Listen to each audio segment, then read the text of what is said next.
കനത്ത മഴയിൽ ഇടുക്കിയിൽ വ്യാപക നാശനഷ്ടം. വെള്ളിയാമറ്റത്ത് 2 ക്യാമ്പുകൾ തുറന്നു. മലങ്കര ഡാമിന്റെ 4 ഷട്ടറുകൾ 2 മീറ്റർ വീതം തുറക്കും. ഡാമിലെ ജലനിരപ്പ് ഉയരുന്നുണ്ട്. മൂവാറ്റുപുഴ,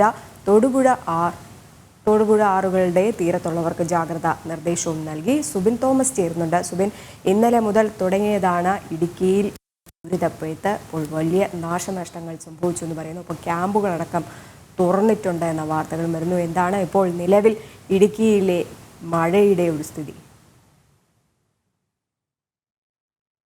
നിൽക്കുന്ന സാഹചര്യമാണ് ഉള്ളത്. ഇന്നലെ വൈകുന്നേരം 3 മണിയോടുകൂടി ആരംഭിച്ച മഴ ഏകദേശം 8 മണി വരെ നീളുന്ന സാഹചര്യമുണ്ടായി. പ്രധാനമായും മൂലമറ്റം, അതുപോലെ തന്നെ ഉടുമ്പന്നൂർ ഉൾപ്പെടെയുള്ള മേഖലയിലാണ് ഈ വ്യാപകമായ മഴയുണ്ടായത്. അതിൽ വെള്ളിയാമറ്റം പഞ്ചായത്തിലാണ് ഏറ്റവും കൂടുതൽ ദുരിതമുണ്ടായിരിക്കുന്നത്. വ്യാപകമായ മണ്ണിടിച്ചിൽ ഉൾപ്പെടെയുള്ള സംഭവ വികാസങ്ങൾ ഈ മേഖല കേന്ദ്രീകരിച്ച് ഉണ്ടായി. ഇതേ തുടർന്ന് വലിയ ഭീകരമായ ഒരു അന്തരീക്ഷമായിരുന്നു ഇന്നലെ ഉണ്ടായിരുന്നത്. നിലവിൽ ഇപ്പോൾ ഈ മണ്ണെല്ലാം എടുത്തു നീക്കി റോഡിലൂടെ ഉള്ള ഗതാഗതം എല്ലാം തന്നെ നിലവിൽ പുനഃസ്ഥാപിച്ചിട്ടുണ്ട്. പ്രധാനമായും തൊടുപുഴ പുളിയൻമല സംസ്ഥാന പാതയിൽ മണ്ണിടിഞ്ഞ് മണിക്കൂറുകളോളം ഗതാഗതം സ്തംഭിക്കുന്ന സാഹചര്യം ഉണ്ടായിരുന്നു. ഇവിടെ എല്ലാം തന്നെ നിലവിൽ ഇപ്പോൾ ഗതാഗതം പുനഃസ്ഥാപിക്കാൻ സാധിച്ചിട്ടുണ്ട്. അതോടൊപ്പം തന്നെ ജില്ലയിലെ മലയോര മേഖലയിലൂടെ ഇന്ന് യാത്ര ചെയ്യുന്നവർ അതീവ ജാഗ്രത പുലർത്തണമെന്ന ഒരു നിർദ്ദേശം ജില്ലാ ഭരണകൂടം നൽകിയിട്ടുണ്ട്.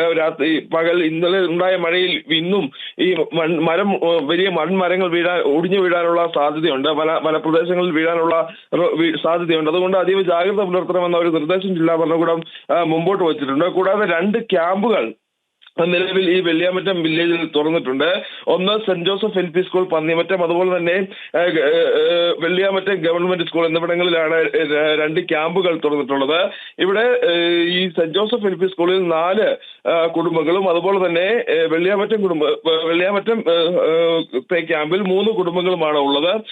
ജില്ലാ കളക്ടർ ഷീബ ജോർജിന്റെ നേതൃത്വത്തിൽ ഇന്നലെ മുട്ടത്ത് ക്യാമ്പ് ചെയ്ത് ഈ ദുരിതാശ്വാസ പ്രവർത്തനങ്ങൾ ഏകോപിപ്പിച്ചിരുന്നു. നിലവിൽ ഇന്നലെ ഈ ഉണ്ടായ ശക്തമായ മഴയിൽ ഈ മൂലമറ്റം ഉൾപ്പെടെയുള്ള മേഖലകളിൽ വലിയ രീതിയിലുള്ള മലവെള്ളപ്പാച്ചിലുണ്ടാവുകയും ഏതാനും വീടുകളിലേക്ക് വെള്ളം കയറുന്ന സാഹചര്യമൊക്കെ ഉണ്ടായിരുന്നു. നിലവിൽ ഇപ്പോൾ ഈ വെള്ളം കയറിയ വീടുകളിൽ നിന്നെല്ലാം തന്നെ വെള്ളം തിരിച്ച് ഇറങ്ങിയിട്ടുണ്ട്. ഇന്നലെ രാത്രിയോടുകൂടി തന്നെ വെള്ളം തിരിച്ചിറങ്ങിയിരുന്നു. നിലവിൽ ഇപ്പോൾ ഈ മേഖലയിലെല്ലാം തന്നെ വളരെ ശാന്തമായ ഒരു അന്തരീക്ഷമാണ്. അതോടൊപ്പം നിലവിൽ എടുത്തു പറയേണ്ട മറ്റൊരു കാര്യമെന്നുള്ളത് ഈ മലങ്കര ഡാം സംബന്ധിച്ചാണ്. മലങ്കര ഡാമിന്റെ സംഭരണ ശേഷിയോട്, അതായത് 41.00 മീറ്റർ ആണ് ഈ മലങ്കര ഡാമിന്റെ സംഭരണ ശേഷി. നിലവിലിപ്പോൾ 40 മീറ്ററോളം വെള്ളം ഉയർന്നിട്ടുണ്ട്. അതുകൊണ്ട് തന്നെ ഈ ഷട്ടർ, മലങ്കര ഡാമിലെ ഷട്ടർ വീണ്ടും ഉയർത്താനുള്ള ഒരു സാധ്യതയുണ്ട് എന്നുള്ളതാണ് നിലവിൽ ജില്ലാ ഭരണകൂടം വ്യക്തമാക്കുന്നത്. 5 ഷട്ടറുകൾ 1.5 മീറ്റർ വീതം കൂടി ഉയർത്തി വെള്ളം പുറത്തേക്ക് ഒഴുക്കാനാണ് നിലവിൽ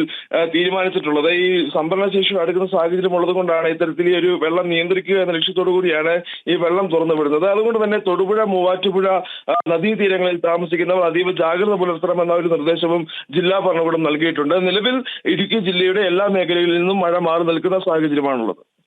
എന്തായാലും ഇടുക്കിയിൽ ഇപ്പോൾ ചെറിയൊരു ആശ്വാസമുണ്ട്. മഴയില്ല എന്നാണ് സുബിൻ തോമസ് റിപ്പോർട്ട് ചെയ്യുന്നത്. അപ്പോഴും ഈ ദുരിതാശ്വാസ ക്യാമ്പുകളൊക്കെ തന്നെ തുറന്നിട്ടുണ്ട്.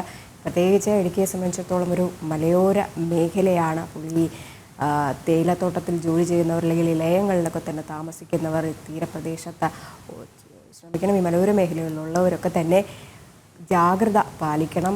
ഈ ദുരന്ത നിവാരണ അതോറിറ്റി പറയുന്ന മുന്നറിയിപ്പുകളൊക്കെ തന്നെ കൃത്യമായിട്ട് പാലിക്കണം. അതിനിടയിൽ തന്നെ ഈ ഡാമുകൾ തുറക്കുന്നു എന്നുള്ളതാണ്. അതുകൊണ്ട് തന്നെ ഈ ആറുകളുടെ തീരത്തുള്ളവർ ജാഗ്രതാ നിർദ്ദേശങ്ങളൊക്കെ തന്നെ കൃത്യമായിട്ട് പാലിക്കേണ്ടതുണ്ട്. സുബിൻ തോമസ് ആണ് വിവരങ്ങൾ പങ്കുവച്ചത്.